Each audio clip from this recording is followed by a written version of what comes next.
তুমি হয়তো অবশ্যই লক্ষ্য করেছো, হঠাৎ করে বাজারে আলুর দাম অনেকটাই কমে গেছে।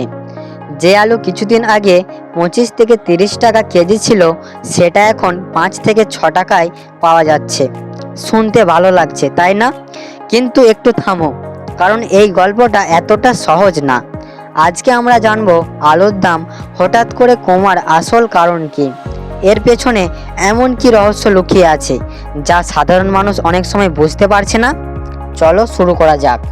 প্রথমেই আসি সবচেয়ে সাধারণ কারণটাই, সেটা হলো বাম্পার ফলন।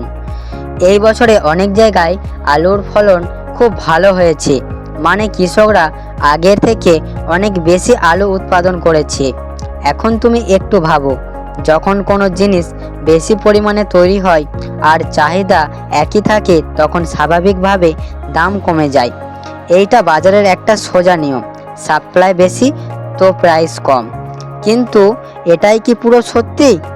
না, এখানেই লুকিয়ে আছে আসল পয়েন্ট। চলো এবার আসি কোল্ড স্টোরেজের খেলায়।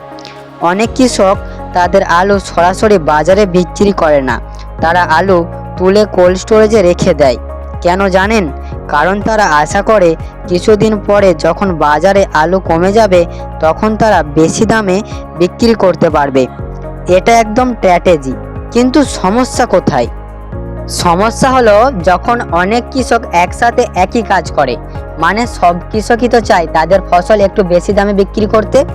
আর তারা যদি সবাই একই স্ট্র্যাটেজি ইউজ করে, তারপরে একসাথে আলু বের করতে শুরু করে, তখন বাজারে একসাথে প্রচুর পরিমাণে আলু ঢুকে যায়। ফলাফল হয় আলুর দাম হঠাৎ করে ধসে পড়ে। এবার আসি আরেকটা গুরুত্বপূর্ণ অংশ নিয়ে, মাঝখানে দালাল বা ব্যবসাদারদের ভূমিকা। এই অংশটা সবচেয়ে ইন্টারেস্টিং। সব সময় কৃষক এবং ক্রেতার সঙ্গে সরাসরি লেনদেন হয় না, মাঝখানে থাকে ব্যবসাদার বা পাইকাররা। তারা কি করে জানেন?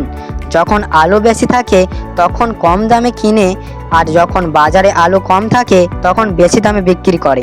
মানে তারা বাজারের সাপ্লাই কন্ট্রোল করার চেষ্টা করে। অনেক সময় দেখা যায় দাম কমে যাওয়ার পেছনে ব্যবসাদারদের বড় ভূমিকা থাকে। এবার আসি বাস্তব একটা সমস্যা নিয়ে, সেটা হলো সংরক্ষণ খরচ। কোল্ড স্টোরেজে আলু রাখার জন্য টাকা লাগে।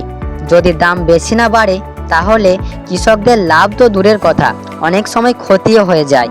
তখন তারা বাধ্য হয়ে কম দামে আলু বিক্রি করে দেয়, ফলে বাজারে আবার দাম কমে যায়। আরেকটা বড় কারণ হলো চাহিদা কমে যাওয়া। সব সময় কিন্তু মানুষ একই পরিমাণে আলু কেনে না। কিছু সময় বাজারের চাহিদা একটু কমে যায়, যেমন অন্য সবজির দাম কম হলে মানুষ আলু কম কিনতে শুরু করে, তখন দাম কমে যেতে পারে।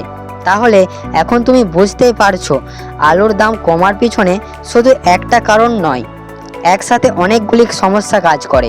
সেগুলি হলো বেশি উৎপাদন, 2 কোল্ড স্টোরেজের চাপ, 3 ব্যবসাদারদের খেলা, 4 সংরক্ষণ খরচ, 5 চাহিদার ওঠানামা। সব মিলিয়ে তৈরি হয় একটা পুরো গল্প। কিন্তু আসল প্রশ্নটা এখনও রয়ে গেছে, এই দাম কমা কি সত্যিই ভালো, নাকি এর পেছনে লুকিয়ে আছে বড় সমস্যা? কারণ যেখানে তুমি সস্তায় আলু পাচ্ছ, সেখানে হয়তো কোনো কৃষক তার ন্যায্য দাম পাচ্ছে না। তাহলে বলো, তোমার মতে এটা কি স্বাভাবিক বাজারের নিয়ম, নাকি এর পেছনে কোনো বড় খেলা আছে? কমেন্টে অবশ্যই জানাও। আর এমন বাস্তব সমস্যার ভিডিও পাওয়ার জন্য আমার চ্যানেলটি সাবস্ক্রাইব করে রাখতে পারেন। ধন্যবাদ।